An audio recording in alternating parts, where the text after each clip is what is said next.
중요한 건 어디서 뭘 가져왔는가가 아니라 어디를 가져가는 거다. 키니에 웨스트 트위터에서 차별화되는 것을 믿어라. 장르 영화의 역사를 쓸어 쓰다. 영화들이 너무 뻔해졌어요. 전에 100만 번쯤 봤던 느낌이라 이야기가 어떻게 전개될지 미리 알 수 있을 정도예요. 1990년에 초 센트럴 플로리다 대학교 영화과 학생인 마이릭이 한심할 지경인 미국 공포 영화 현주소에 대해서 불만을 토로했다. 그거 보기에는 문제는 간단했다. 공포 영화가 더 이상 무섭지 않았다. 그건 어때보다 유혈은 낭자했지만은 시리즈 6편 버려야 죽다. 엄청난 양의 빨간색 옥수수 시럽이 동원했다. 폭력은 시시하고 황당했다. 브래드 그루어에서 걸리에서 대명사가 되었다. 대는 비평하는 일에서 검치지 않았다. 그는 같은 영화를 공부하던 새로운 장르를 표현하는 장르 영화를 그러니까 너무 공공연한 100만 번쯤 들어봐도 다 뻔한 것들이라는 거죠. 영화가 자 불러서 저기 시작했다. 맥주 좀 마시고 담배도 피우면서 그냥 각자 만들고 싶은 영화에 대해서 이런 이야기를 나누었어요. 대는 나와 만난 자리에서 이렇게 말했다. 알고 보니 그들은 1970년대에 말에 방영했던 TV 시리즈를 찾아서 무척 좋아했다. 그래서 초자연적인 미스터리를 파헤치는 프로그램에서 우리의 마음을 건드렸던 것은 해답을 향한 진정거린 탐색이었어요. 그 프로그램은 미스터리를 진지하게 다뤘고 그래서 웬만한 쓰레기 같은 공포 영화보다도 더 섬뜩했죠. 댄이 말했다. 댄과 에드와르도 원대한 계획은 에피소드처럼 주인공들이 오래된 습격기를 파헤치는 공포 영화를 만드는 것이었다. 그들은 숲속을 무대 삼기로 했다. 그리고 이 프로젝트에 숲속 영화라고 이름을 붙였다. 이제 필요한 건 플롯, 주인공들이 금드는 숲속에서 해결할 미스터리였다. 더 영화 학도는 메릴랜드 주 북동부에 있는 조그만 마을 키치즈 빌에 도는 저지르는 장엄한 전설을 하나 만들어냈다. 한 마녀가 지독한 겨울 폭풍이 불던 추방돼서 죽고난 후에 저주가 시작되는 설정이었다. 처음에는 마녀를 쫓아낸 사람들이 하나둘씩 사라졌고 수십 년이 지나도록 실종자는 계속 이어졌다. 이어서 1994년 장면으로 바뀌면 그 지역에서 대학을 다니는 새 학생이 실종된 사람들 주제로 다큐멘터리를 제작하기로 한 그들을 숲속으로 들어가고 그 길로 영영 사라진다. 1년 뒤에 어느 인류학자가 아무도 살지 않는 통나무 집으로 그 학생들의 비디오 테이프가 담긴 더블백을 발견한다. 인류학자가 발견한 그 테이프를 영화로 보여주자는 게 댄과 에드와르도의 아이디어였다. 영화가 픽션이 아닌 다큐멘터리처럼 느껴지면은 관객은 느닷없이 안전장치가 사라진 것처럼 오싹함을 느낄 거라는 것을 깨달았죠. 댄이 말했다. 그러면 꼭 깔끔하게 결말을 맺을 필요도 없고 착한 사람들이 살아남아야 할 이유도 없어요. 그 뒤에는 스토리텔링으로부터 자유로우니까 무슨 일이든 벌어져도 돼요. 이들이 추구한 새로운 스타일의 스토리텔링은 신기루서 등용으로 가능했다. 당시는 핸드헬드 카메라가 점점 자리를 잡아가고 있었다. 사람들은 홈비디오를 찍을 때도 이 카메라를 썼고 TV 케이블 뉴스와 리얼 월드 캅스 같은 리얼리티 예능에도 흔들려 있는 장면이 등장했다. 핸드헬드 카메라로 찍은 흔들리는 화면은 더 진짜처럼 느껴지죠. 너무 아마추어 같으니까 이걸 꾸며냈을 리가 없어 이렇게 생각하게 되는 거예요. 하지만 흔들리는 카메라만으로는 부족했다. 공포 영화의 뻔한 장치를 피하려면 제작 스타일을 새롭게 개척해야 했다. 댄과 에드워드는 몇 주에 걸쳐서 전통적인 대본 대신에 대강의 줄거리와 영화 속의 모든 장면을 설명하는 33쪽짜리 비트 시트를 작성했다. 대사는 배우들에게 이름했다. 한순간이라도 이들이 배우로 느껴지면 그러니까 영화가 영화로 느껴지면 그걸로 끝이라는 것을 알았거든요. 2016년에 진행한 인터뷰에서 에드와르도는 이렇게 말했다.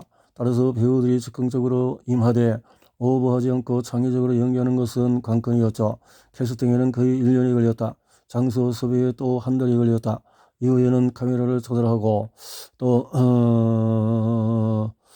배우들은 지시사항에 따라서 비를 맞으며 하이킹을 하고 질척질척한 텐트에서 캠핑을 해야 했다. 심지어 두 감독은 촬영 동안에 배우의 식사량을 서서히 줄였다. 배우들에게는 시그널이 있었다. 못 견디겠다 싶으면 불도저라고 말하면 되었다. 하지만 배우들은 대부분 캐릭터를 유지했다.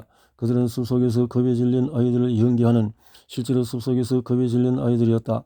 촬영을 시작할 무렵까지도 대인과 에드워드는 인류학자가 발견한 형상이 그들이 만드는 가짜 다큐멘터리의 일부분이 되겠거니 생각했다.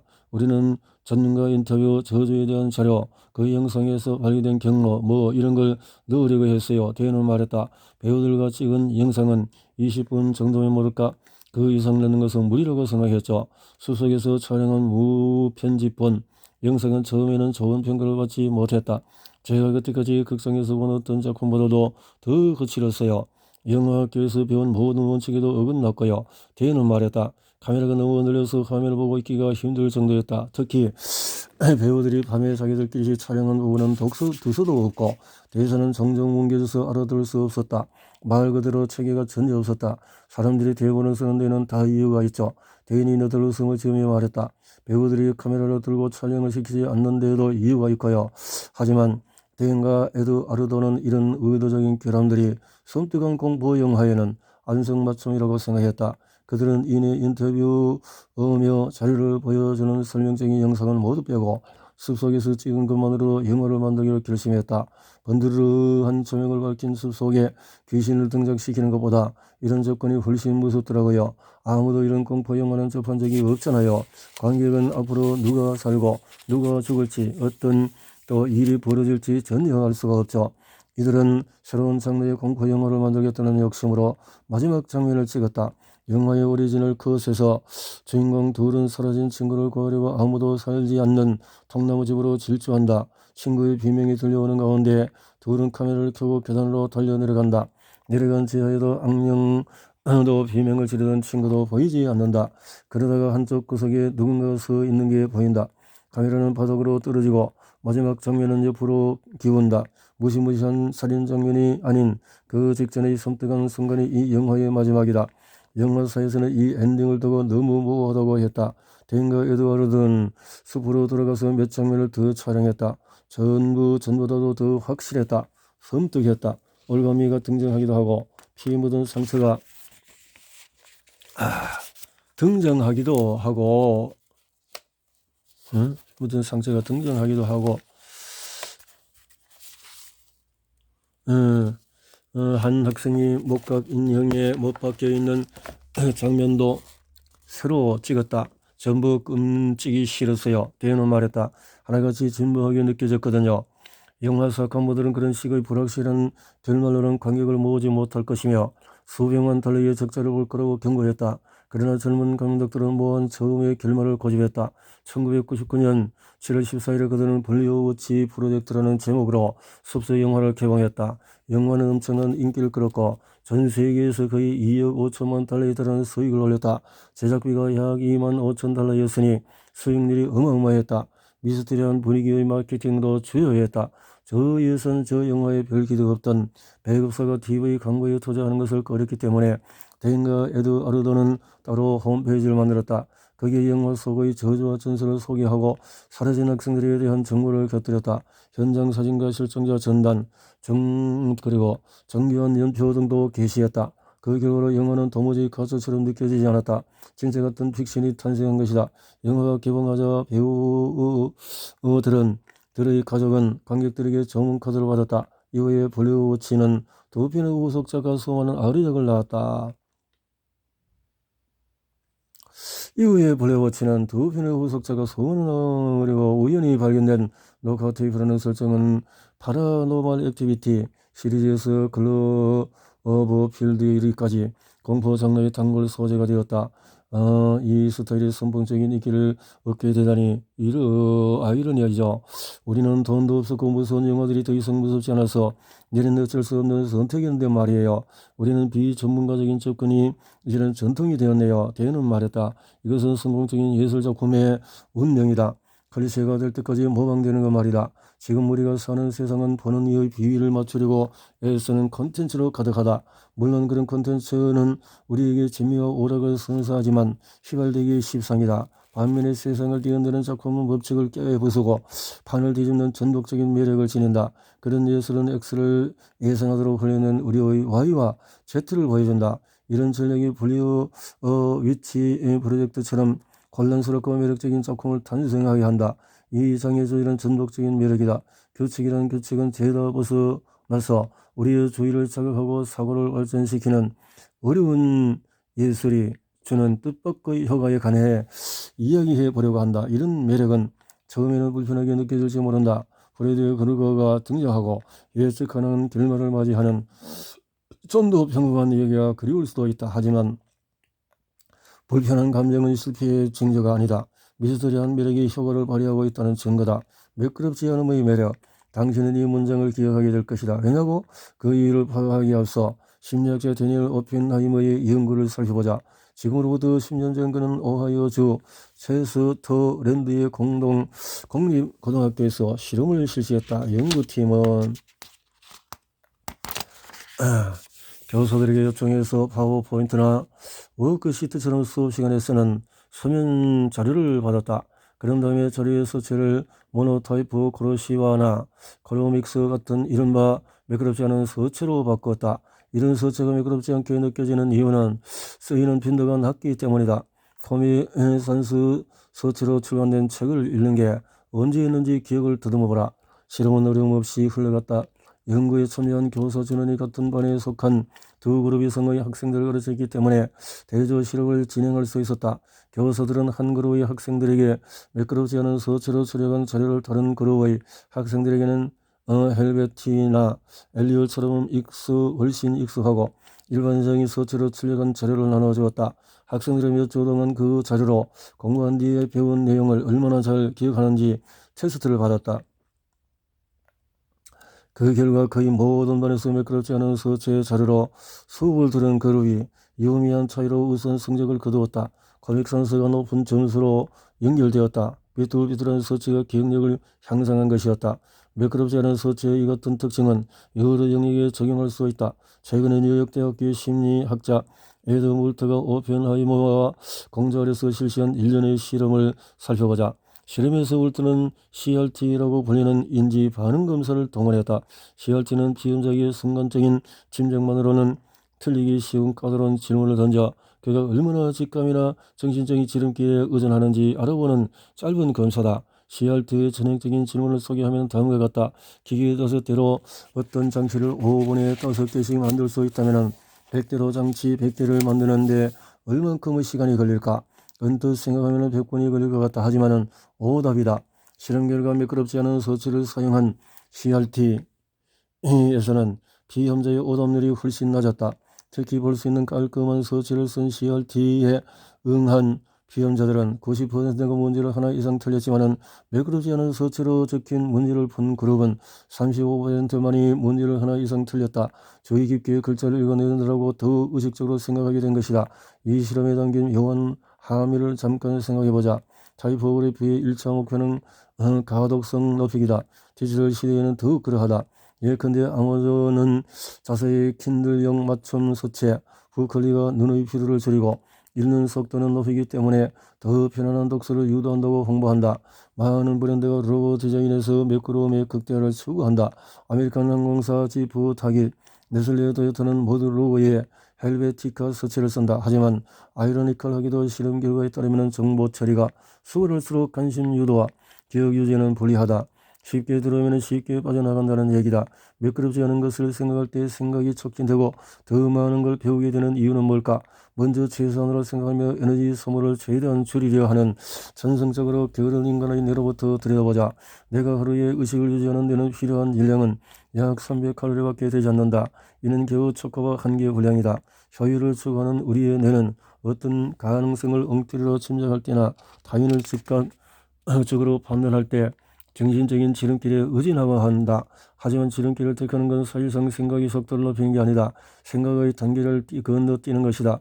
여기서도 이 삐뚤삐뚤한 서체의 문제를 생각해 볼 수 있다. 형태가 낯설고 가독성이 떨어지는 코믹 산수 서체의 가벼운 떨림은 우리의 의식을 깨운다. 혹은 적어도 평소와 같은 사고 패턴을 밟지는 못하게 한다. 울트는 복잡한 서체는 알람과 같은 역할을 한다고 설명한다. 정신적인 능력을 추가로 동원해서 그 어려움을 극복하도록 우리에게 신호를 보내는 것이다. 이 같은 뇌의 추가적인 활약은 눈으로 확인할 수 있다. 파리에 있는 콜레드 드 프랑스의 신경학자 스타니슬라드 드에는 신경해부학적인 관점에서 읽기라는 행위를 조명한 바 있다. 글을 읽고 쓸 줄 아는 인간의 뇌에는 단어를 파악하는 두 개의 뚜렷한 경로가 있다. 그 중에서 복측 경로는 빠르고 효율적이다. 글자가 보이면 그것을 단어로 전환해서 의미를 파악한다. 드인의 설명에 따르면 이와 같은 복측 경로는 익숙한 서체로 적힌 글을 볼 때에 활성화되며 대인의 표절 중에서 시각 단어 형태의 영역에 의지한다. 단순한 문장을 읽을 때 우리는 이 빠른 고속도로를 이용할 가능성이 크다. 그 결과 글을 읽는 일은 힘들지 않고 수월하게 느껴진다. 적혀있는 상징들에 대해서 고민할 필요가 없다.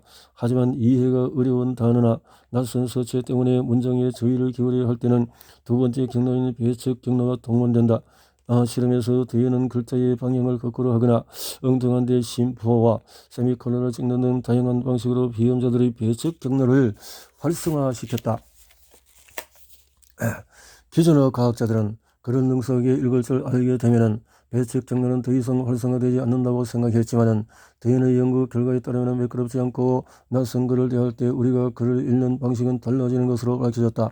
갑자기 눈앞에 적힌 단어를 고도로 의식하며 문맥을 이해하기 위해서 좀 더 노력을 기울이게 되는 것이다. 어려움이 관심을 쏟게 한다. 1917년 러시아의 형식주의자 빅토르 스콜로브스키는 매끄럽지 않음이 선사하는 위학적인 이점을 주제로 영향력 있는 논문을 발표했다. 그는 전성적으로 게을러서 무언가를 잘 알아차리지 못하는 인간의 뇌를 언급하며 현실을 낯설게 만들므로써 이런 성향을 뛰어넘게 하고 주의력을 되찾게 하는 것이 예술의 역할이라고 썼다. 스콜로브스키의 주장을 들어보자. 예술은 삶의 감각이 회복될 때 존재한다. 예술은 인간에게 무언가를 느끼게 하기 위해서 돌을 돌로 인식하도록 하기 위해서 존재한다. 대상을 낯설게 하는 것, 형태를 이렇게 만들어서 인식의 난도와 길이를 높이는 것이 예술의 기술이다. 매끄럽지 않은 것 낯설게 하기를 기반으로 하는 예술인 시를 예로 들어보자. 시는 정정 글쓰기 일반적인 법칙에서 자유롭다. 시가 지켜야 할 여건이 있다면 언어가 다르게 느껴져야 한다는 것 뿐이다. 시인 겸 평론가인 허시 필드의 말처럼 시는 우리에게 쓸모없는 것들의 쓸모를 되새기한다. 시는 언제나 그랬다. 오랜 역사를 자랑하는 문학작품 오디세이야, 육보교 서서세며 운율을 엄격하게 따른다는 점에서 일상어와 다르다. 자, 번역가 에밀리 윌슨은 이렇게 썼다. 시 안에 서로 다른 시기에 쓰였던 단어와 그리스 지역의 방언이 묘하게 섞여 있다. 구문은 비교적 단순하지만 단어와 구절의 조합은 그 어떤 일상어와도 다르다. 이런 낯설은 시를 추상적이 어렵게 느끼도록 만든다. 이렇게 매끄럽지 않은 예술에 누가 시간을 할애하려 할까? 하지만 잘 쓰인 시는 묵은 언어를 새로운 방식으로 바라보게 하고 그래서 우리의 무관심으로부터 언어를 구원한다. 메리언 무어는 이렇게 썼다. 나 역시 싫다. 얼마나 많은가. 이 모든 유의보다도 훨씬 중요한 일들이 하지만 철저히 멸시하며 읽어나가면 결국 깨닫게 된다. 그 안에 진짜를 위한 건강이 있음을 무엇은 진짜를 향한 우리의 끈질긴 시선이 예술의 조작과 밀접한 연관이 있다고 일깨운다. 시는 호락호락하지 않기에 독자는 배측 경로를 동원해서 몰입하여 글을 읽을 수밖에 없다. 기괴한 단어들이 우리의 읽는 속도를 늦춰서 평소라면 그냥 지나쳤을 진짜를 알아볼 수 있게 한다. 아마 에밀리 디킨슨만큼 매끄럽지 않음의 자극을 잘 활용한 시인은 없을 것이다. 디킨슨의 시들은 철저한 운율과 형식에 따라서 시를 쓰는 때였지만은 그는 모든 구조와 전통을 거부했다. 문법적인 관리에 반항했고 가장 예상하지 못한 방식으로 단어와 비유를 배치했다. 그의 가장 유명한 시구 중에 하나는 고통의 여백의 요소가 있다 같은 문장을 예로 들 수 있겠다. 이런 낯설음은 그의 인기에 유리하게 작용하지 않았다. 디킨슨은 살아생전에 약 10편의 시만을 모두 익명으로 발표했다. 1866년 2월 스프링필드 데일리 리퍼블리컨의 시가 실렸을 때 디킨슨은 편집자들이 매끄럽지 않은 부분들을 없애고 대시와 수학 기호를 삭제하며 작품을 망쳐놓았다고 불만을 토로했다. 이런 과정을 거쳐서 실린 시는 디킨슨의 표현에 따르면 내게서 빼앗아간 마침표로 패배당한 작품이었다. 그가 시를 출간하지 않은 이유를 다시금 되새기하는 편집이었다. 시집을 출간하려면 선행해야 했으나 그는 선행을 거부했다. 디킨슨의 대표자 하루가 끝나고 어둠이 밤의 날개 내려온다. 독수리가 날다가 한들한들 떨어뜨린 깃털처럼 썩어버린 종이 조각 단상을 기적인 편지봉투 시들을 보면은 디킨슨의 작품이 어떤 식으로 특이했는지 알 수가 있다. 오 천국 같은 순간 천천히 가지렴. 내가 흡족하게 벌어올 수 있도록 너를 그러면 결코 천국 같지 않겠지. 굶주리더라도 이제 나는 넘치도록 보았으니 찰나 같은 인생을 저지러 쓴 쌀 짧은 시다. 화제는 속도로 듣고 순간을 흡족하게 바라보고 쉽지만은 시간은 속절없이 계속 흘러만 간다. 시인의 천재성은 바로 이 지점에서 빛난다. 뒷기수는 매끄럽지 않은 시를 통해서 더 나아가주는 천국 같은 순간을 의미하는 해법을 제시한다. 낯선 형식의 시로 우리에게 흡족히 바라보는 법과 주의를 기울여 읽는 법, 지면의 부호를 염두에 두는 법을 제시한다. 디킨스는 그만한 넘치는 충만함을 창조했다. 전에 본 적이 없는 스타일로 이 모든 것을 이루었다. 디킨스는 낯설음을 찬양했다. 그가 매끄럽지 읽히지 않는 시를 쓴 것은 단순히 심미적인 선택이 아니라 그것이 그의 웅장한 소질을 반영하기 때문이었다. 디킨슨이 시가 어렵길 바랐던 것은 이 세상에 이해하기 어려운 것이기 때문이다. 그의 시가 신비하고 수수께끼 같다면 세상 모든 것이 신비하고 수수께끼 같기 때문이었다.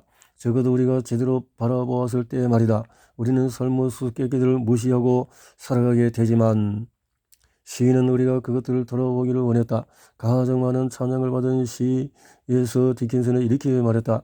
하지만 저희는 여전히 이방인, 그녀를 가장 자주 인용하는 사람들도 그녀의 흉기 곁으로 절대 걷지 않고 그녀의 유령도 이해 못하지.